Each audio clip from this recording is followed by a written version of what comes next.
Next हमें देखना है कि ग्लोबल वार्मिंग की जो प्रॉब्लम है उसको कम करने के लिए कौन सी स्ट्रेटजीज अडॉप्ट की जा सकती है। हमें क्या करना है कि जो कन्वेंशनल या फिर हमारे पुराने सोर्सेज हैं एनर्जी के, उनसे हमें शिफ्ट होना है। नॉन कन्वेंशनल या फिर रिन्यूएबल सेक्टर है उस पर हमें शिफ्ट होना है। वो क्या क्या हो सकते हैं? एलपीजी और गोबर गैस हो सकती है हमारी, जो बायोगैस है वो हो सकती है रूरल एरियाज़ में, और कंप्रेस्ड नेचुरल गैस है वो हो सकती है अर्बन एरियाज़ में। और रिन्यूएबल एनर्जी के सोर्सेज हैं हमारे wind power, solar power, mini hydel projects हो सकते हैं। ट्रेडिशनल नॉलेज है और जो प्रैक्टिस है उसको अडॉप्ट किया जा सकता है। बायो कंपोस्टिंग और बायो पेस्ट कंट्रोल को अडॉप्ट किया जा सकता है। तो अगर ये स्ट्रेटजीज हम अडॉप्ट करते हैं तो ग्लोबल वार्मिंग की प्रॉब्लम है उसको टैकल किया जा सकता है। नेक्स्ट है कि जो इन्वायरमेंट है उसकी फंक्शंस क्या क्या हैं, कि इन्वायरमेंट पे हम इतना फोकस कर रहे हैं उसका रीज़न क्या है, कि ऐसे कौन से फंक्शन है जिनकी वजह से इन्वायरमेंट को इतनी इम्पोर्टेंस दी जा रही है। तो सबसे पहला फंक्शन है कि इन्वायरमेंट से जो रॉ मटेरियल मिलता है उसी की हेल्प से हम क्या करते हैं, प्रोडक्शन कैरी आउट करते हैं। जो रिसोर्सेज मिलते हैं उन्हीं से हमारी क्वालिटी ऑफ लाइफ है वो इंक्रीज होती है। और क्या होता है कि जो जेनेटिक और बायोडाइवर्सिटी के जितने भी सोर्सेज हैं जो सस्टेन करते हैं हमारी लाइफ को, वो भी हमें इन्वायरमेंट से ही मिलते हैं। और क्या होता है कि इन्वायरमेंट की असिमिलेटिव प्रॉपर्टी होती है, यानी कि जो वेस्ट है उसको अगर हम इन्वायरमेंट में डंप करते हैं तो बायोडिग्रेडेबल सोर्सेज हैं वो ऑटोमेटिकली क्या हो जाते हैं, असिमिलेट हो जाते हैं और फिर से बहुत सारी साइकिल जैसे कार्बन साइकिल, फॉस्फोरस साइकिल्स उनके थ्रू रीजनरेट हो जाते हैं। नेक्स्ट है कि जो इन्वायरमेंट है उससे रिलेटेड कौन कौन सी प्रॉब्लम्स। देखो अगर हम जो नेचुरल रिसोर्सेज हैं उनका एक्सटेंसिव यूज करेंगे तो क्या क्या प्रॉब्लम्स होंगी। एक तो पोल्यूशन की प्रॉब्लम होगी। पोल्यूशन क्या प्रॉब्लम है उसमें भी देखो, air pollution, water pollution, noise pollution, तीनों टाइप के पोल्यूशन हो सकते हैं। और हम अगर नेचुरल रिसोर्सेज का एक्सेसिव एक्सप्लॉयटेशन करते हैं तो उसकी वजह से जो हमने पीछे देखा डिफॉरेस्टेशन हो सकता है। अब डिफॉरेस्टेशन हम क्यों कर रहे हैं, एक तो ये कि जो वुड की डिमांड है वो बहुत ज़्यादा इंक्रीज हो रही है, फैक्ट्रीज बहुत ज़्यादा इस्टेब्लिश हो रही हैं, पॉपुलेशन का प्रेशर है तो हमें लैंड जो फॉरेस्ट एरिया उसको क्लियर करना पड़ रहा है। अर्बनाइजेशन है, सिटीज़ हैं उनको बसाने के लिए भी हम फॉरेस्ट को क्लियर कर रहे हैं। डैम्स के कंस्ट्रक्शन के लिए भी हम जो फॉरेस्ट एरिया उसको क्लियर कर रहे हैं। तो ये सारे रीजंस हैं हमारे इन्वायरमेंट के पोल्यूट होने के। अब देखो लैंड का डिग्रेडेशन है वो सेम वही बात जो पीछे हमने देखी थी कि किसकी वजह से हो सकता है, लैंड का डिग्रेडेशन किस वजह से हो सकता है। लैंड डिग्रेडेशन क्या है कि सोइल की जो फर्टिलिटी है, जो प्रोडक्शन करने की कैपेसिटी है, एबिलिटी है, वो कम हो जाती है। किसकी वजह से? एक तो सोइल इरोजन की वजह से, क्योंकि जो टॉप सोइल है उसी में सबसे ज़्यादा न्यूट्रिएंट्स होते हैं। वाटर लॉगिंग यानी कि एक जगह पे बहुत सारा पानी इकट्ठा होने की वजह से भी, डिफॉरेस्टेशन की वजह से भी हो सकता है। और फर्टिलाइज़र का एक्सेसिव यूज़ करेंगे तो भी सोइल में एसिडिटी या फिर एल्कलिनिटी की प्रॉब्लम्स हो जाती हैं, यानी कि या तो ज़्यादा एसिडिक हो जाएगी सोइल या फिर ज़्यादा बेसिक हो जाएगी। अब देखो इन्वायरमेंट के डिग्रेड होने के क्या क्या कॉजेज़ हैं। इंडिया में सबसे बड़ा एग्जाम्पल कि पॉपुलेशन एक्सप्लोड कर रही है, डिमांड इंक्रीज हो रही है, तो हम इन्वायरमेंट पे बहुत ज़्यादा एक्सप्लोइटेशन की तरफ जा रहे हैं। पॉवर्टी है और अर्बनाइजेशन इंक्रीज हो रहा है, इंडस्ट्रियलाइजेशन बहुत तेज़ी से हो रहा है, इंसेक्टिसाइड्स और पेस्टिसाइड्स का यूज़ बहुत ज़्यादा हो रहा है, और जो सिविक नॉर्म्स हैं उनकी भी हम डिसरिगार्ड कर रहे हैं, यानी कि जो रूल्स बने हैं उनको भी फॉलो नहीं किया जा रहा है। और क्या है कि ट्रांसपोर्ट व्हीकल्स हैं उनकी भी मल्टीप्लिसिटी हो गई, यानी कि उनकी भी जो नंबर है, क्वांटिटी है वो इंक्रीज हो गई है। क्रॉप रोटेशन है वो भी इम्प्रॉपर हो रहा है, और जो एग्रीकल्चर पे डिपेंडेंट लोग हैं उनकी पॉवर्टी है वो भी हमारे इन्वायरमेंट को डिग्रेड करने में कहीं ना कहीं कंट्रीब्यूट कर रही है। अब देखो कि जो इन्वायरमेंट है उसका क्या स्टेटस है इंडिया में। अब इंडिया में पॉपुलेशन कितनी है, वर्ल्ड पॉपुलेशन की लगभग 17%। और लाइव स्टॉक कितना है हमारे पास, 20% लाइव स्टॉक है। और ज्योग्राफिकल एरिया सिर्फ हमारे पास 2.5% है, यानी कि 2.5% एरिया को हम यूज कर रहे हैं, 17% पॉपुलेशन है उसको सस्टेन करने के लिए। उसकी वजह से भी हमारा क्या हो रहा है कि पॉपुलेशन एक्सप्लोजन है वो इन्वायरमेंट के डिग्रेड होने में प्राइमरी रीजन बन रहा है।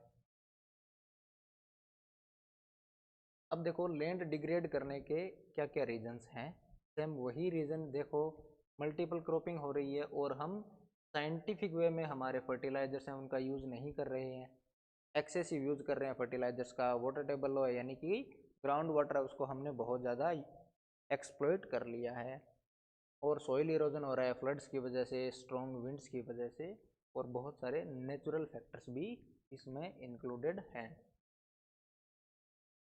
अब देखो इन्वायरमेंट को सेव करने के लिए क्या स्ट्रेटजी अडॉप्ट की जा सकती है।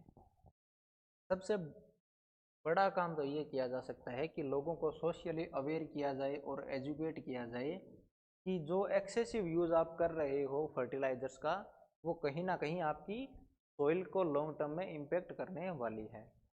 पॉपुलेशन कंट्रोल एक मेजर हो सकता है, प्लांटेशन या फिर एफोरेस्टेशन कैंपेन है वो इंक्रीज किए जा सकते हैं, और इन्वायरमेंट कंजर्वेशन एक्ट हैं उनका सही तरीके से अगर क्रियान्वयन हो, अगर उनको इम्प्लीमेंट सही तरीके से किया जाए तो भी हम इन्वायरमेंट को सेव कर सकते हैं। वाटर मैनेजमेंट सही तरीके से किया जाए, वाटर कंजर्वेशन किया जाए, तो ट्रेडिशनल मेथड्स हैं उनको यूज किया जाए, सॉलिड वेस्ट है उसको सही तरीके से मैनेज किया जाए ताकि वो हमारी जो सोइल की फर्टिलिटी है उसको इम्पेक्ट ना करें, और इंडस्ट्रियल पोल्यूशन है उस पर भी कंट्रोल किया जा सकता है, रीन्यूएबल सेक्टर है उसमें ज़्यादा इन्वेस्टमेंट किया जा सकता है, और हाउसिंग सेक्टर है उसमें भी इम्प्रूवमेंट किया जा सकता है।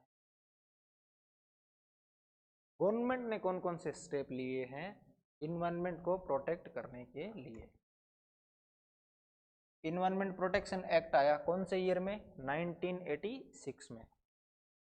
फॉरेस्ट को प्रोटेक्ट करने का एक्ट आया 1980 में। पोल्यूशन कंट्रोल बोर्ड है वो सेटअप किए गवर्नमेंट ने, और एक अगर सेंट्रल गवर्नमेंट पे हम देखें तो central pollution control board setup हुआ था 1974 में। क्लीन डेवलपमेंट मैकेनिज्म है उसको अडॉप्ट किया गया है रिन्यूएबल सेक्टर को बढ़ावा देने के लिए, और नेशनल ग्रीन ट्रिब्यूनल सेटअप किया गया है 2010 में। तो ये सारे स्टेप्स हैं जो गवर्नमेंट ने लिए हैं।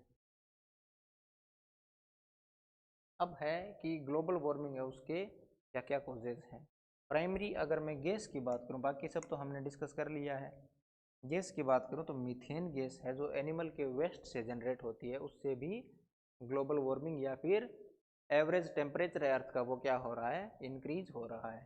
कोल और पेट्रोलियम के बर्न होने से कार्बन डाइऑक्साइड इंक्रीज होती है, कार्बन डाइऑक्साइड रिलीज होगी तो क्या होगा, ग्रीन हाउस इम्पैक्ट इंक्रीज होगा, उससे ही ग्लोबल वार्मिंग इंक्रीज होगी।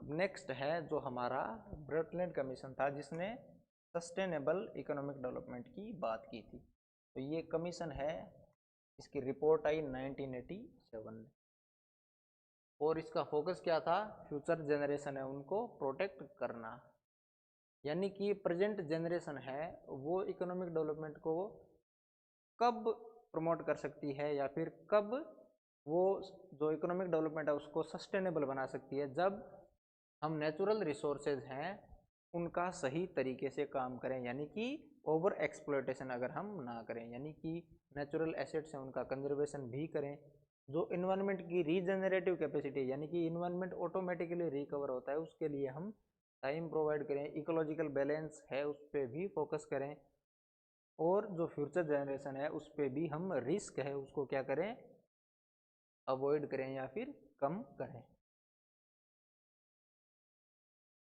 अब देखो सस्टेनेबल इकोनॉमिक डेवलपमेंट है उसकी फीचर्स क्या क्या हो सकती है।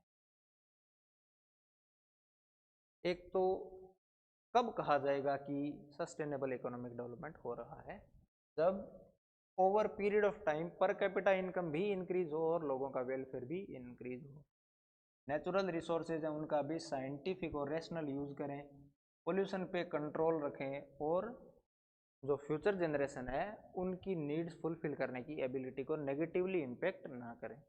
कौन कौन सी स्ट्रेटजीज अडॉप्ट की जा सकती हैं सस्टेनेबल इकोनॉमिक डेवलपमेंट को अचीव करने के लिए? नॉन कन्वेंशनल एनर्जी सोर्सेज का यूज किया जा सकता है, एलपीजी गैस का रूरल एरियाज में और सीएनजी का अर्बन एरियाज में।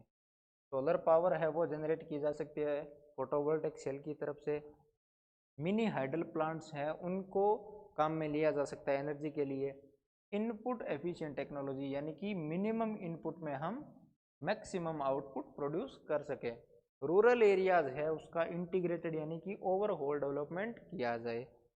और इन्वायरमेंट फ्रेंडली सोर्सेज हैं उन्हीं को यूज किया जाए। वेस्ट को मैनेज करने का अलग से तरीका हो। एग्रीकल्चर में जाएं तो ऑर्गेनिक फार्मिंग है उसको प्रमोट किया जा सकता है। और पब्लिक मीन्स ऑफ ट्रांसपोर्टेशन को अगर हम प्रमोट करेंगे तो व्हीकल से जो सल्फर रिलीज होती है वो भी कम रिलीज होगी। और अवेयरनेस है वो भी इंक्रीज की जा सकती है कि हमें नेचुरल एसेट्स हैं उनको क्या करना है, कंजर्व करना है फ्यूचर जनरेशन की नीड्स को ध्यान में रखते हुए। तो ये स्ट्रेटजी अडॉप्ट की जा सकती हैं सस्टेनेबल इकोनॉमिक डेवलपमेंट को अचीव करने के लिए। तो ये था आपका सस्टेनेबल इकोनॉमिक डेवलपमेंट का चैप्टर। आई होप आपको समझ में आया होगा। Thank you for listening patiently. Have a great day.